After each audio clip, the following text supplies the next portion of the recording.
What's going on, everybody, and welcome back to Comic Breakdown. If you guys are new to the channel, do me a favor and hit that sub button, hit that notification bell, make sure you're not missing any of the awesome content that we have coming out. With this video, we are jumping into what if Miles Morales became Wolverine. This will be issue number 2 of this series, with issue number 1 being what if Miles became Captain America. Now, if you want to check that out, be sure to check out the link in my description, as well as the top of this video. It'll get you completely caught up on everything that John Ridley is bringing us. And so far, I am thoroughly enjoying everything that Ridley has been doing, especially in this issue. And I know there were a handful of individuals that weren't truly appreciating the last issue where he became Captain America. They didn't like the premise, the setup, so on and so forth. But the way I look at it, John Ridley is truly taking the opportunity to grab this character, make him Wolverine, make him Captain America, whoever, and really put his own style on it. Put a little bit of a twist into it. And this Wolverine so far has been my favorite one yet. Now, I know there's only 2 issues so far, but if this is telling us what is yet to come, if we might continue on with these stories, I would absolutely love it. So be sure to buy the comic, support the industry, and with that being said, let's dive into this breakdown. Alright gang, so as we dive into this issue, we are picking up in Atlanta, Georgia, 1981. And right now in this time era, in this place, there are children going missing everywhere. And while the community is trying to demand some kind of action, government officials and the police are pretending like this just isn't happening. And they're doing this mostly because this isn't a black community. In Atlanta, 1981, the world was a vastly different place. And while Miles listens to the radio about all of this going on, right now he is focused on himself. And that is because he has learned that he is a mutant. And while Miles would love to talk to his parents about this, the truth is his mother is too preoccupied and his father is worried about his brother Aaron, seeming like he's about to get locked up. Miles' father is so dug into this situation that he has no time or patience for Miles. This would be the last time that Miles ever saw his parents. Becoming one of the missing children, we are taken to Wisconsin in 2022. And over the course of the last couple of decades, the world has changed drastically, with Miles coming into his own. Right now, he is being tracked by Sentinels, telling him that he is under arrest for Senator Walsh's murder. He's definitely not going in easily. He jumps in and he starts ripping these tin cans to shreds. Now for Miles, this is just an everyday stroll in the park. The truth is, over the course of the last couple of decades, he has been hunted day in and day out. This is when we're taken up to a S.H.I.E.L.D. helicarrier and a conversation between Director Colcord and Agent J. And what the two of them are discussing is Miles Morales. Now they only know him as Wolverine, but the director is letting it be known that this is a monster. These are the things that we have been hunting our entire lives. And while he may look young, he may look innocent, the truth of the matter, that kid is a monster. He killed the senator and his entire family. And while the Sentinels can't get the job done, Agent J can. And so Agent J, he takes off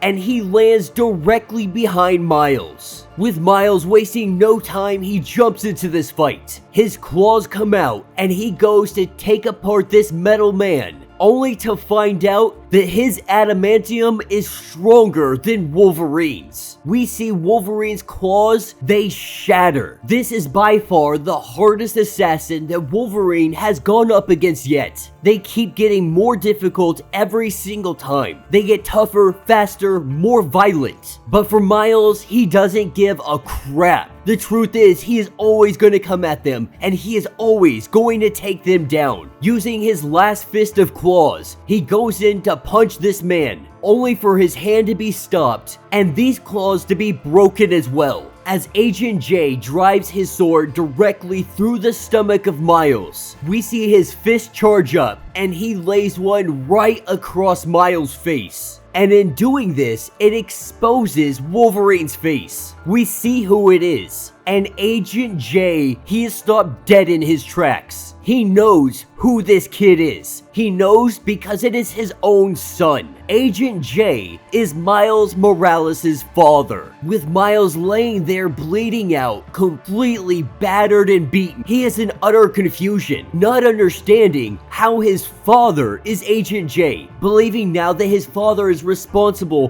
for everything that has happened to him, that he let them take him all those years ago. But what Miles doesn't know is that his father has been hunting down every monster, every mutant, every individual, thinking that they are responsible for kidnapping Miles. This consumed his life so much that his wife left him, and he turned bitter. In the course of him being a monster hunter, he turned into the monster himself. With the little robot coming down, we see the director chime in, because the director this entire time, he has known who Miles is. Back when he was captured and they were trying to turn him into Weapon X, the director was nothing more than a guard, and when Miles made his escape, he cut his way through everybody, the director included. His face is torn and ripped to crap. That is why the director has been so hell-bent on capturing Miles, on taking him down, making him pay for the way that he looks, saying that his life had been taken away. His wife would no longer even look at him. His children believe him to be some kind of monster. His life was stripped away because of that one singular day. And so this day, Miles is going to die, and if Agent J isn't going to do it, Sabretooth will. Sabretooth just so happens to be Aaron, the uncle to Miles and brother to his father. Aaron, now twisted and manipulated, he is nothing more than a killing machine for the director. Going in to try and kill Miles, we see Agent J jump up and he goes to take him on, with Sabretooth also being lined with adamantium. His adamantium is much stronger than Agent J's, so much so that he is able to rip open this suit like a freaking tuna can, looking like this will be the end of Miles' father. We see Miles get up and claws come out of his hands, reforming him back in the original shape, the original form of bone. He attacks Sabretooth, impaling him through the chest. Picking up the sword, he goes to behead his uncle, but his father stops him, letting him know that this cycle, this violence, it has to end. We have to put a stop to all of this. They have turned us all into monsters, and we need to be better. With his dying breath, he tells his son to go find your mother and tell her that I am sorry. Begs him to choose love over hate every single time, and to remember, always be my son. With the death of his father, he buries him and places that sword as his headstone. The director is still chiming in. Miles lets it be known that he is no longer hiding, he is no longer going on the run,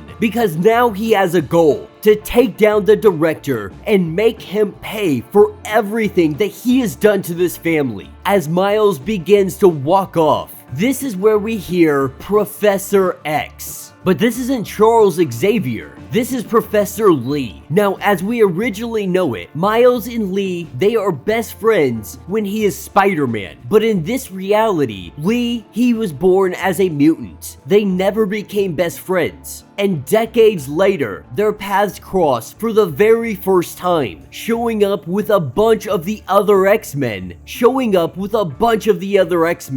has come with a proposal, and that will be the end of this issue. So let me know what you guys think down in the comments. You know, for me, I'm thoroughly enjoying this stuff, especially this one. This one was a heck lot of fun. My biggest problem with it is that we're not getting more. And I really do hope at some point that we can continue on this story and really dive deep into these what ifs. But it's also really nice to see someone like John Ridley get the opportunity to take these characters and create this what-if story. Essentially, no restrictions, do whatever you want and have fun with it. Because at the end of the day, that's what we really want from our writers. To take something and make it their own. Really make it come from the heart. That is where the best stories come from. Make it something that you enjoy. Have fun with it. You know, especially if you're working for Marvel and DC, there's so much that you have to worry about trying to stay inside the lines of continuity and so on and so forth, that you're constantly having to check other people's work and do all of this crazy other stuff. But when you give a writer like John Ridley the opportunity to have a series like this, where they can take someone like Miles and throw him into the shoes of Captain America, of Wolverine, of the Hulk, you really do see the writer's perspective and the writer's creativity in a way that you wouldn't be able to if we're talking about a story from 616. You know, I do hope one day someone gets to carry on this story. I would really like to see where all of this goes, with a time jump of 40 freaking years, and him just now meeting the X-Men. This story is loaded with potential. But let me know your thoughts, let me know your theories. If you would like to support the channel, you can always do so by hitting the super thanks button. This button will let you donate directly to the channel, and every little bit helps us out. Now, if you can't do that, do me a favor, hit that sub button, hit that notification bell, make sure you like this video, and until the next breakdown.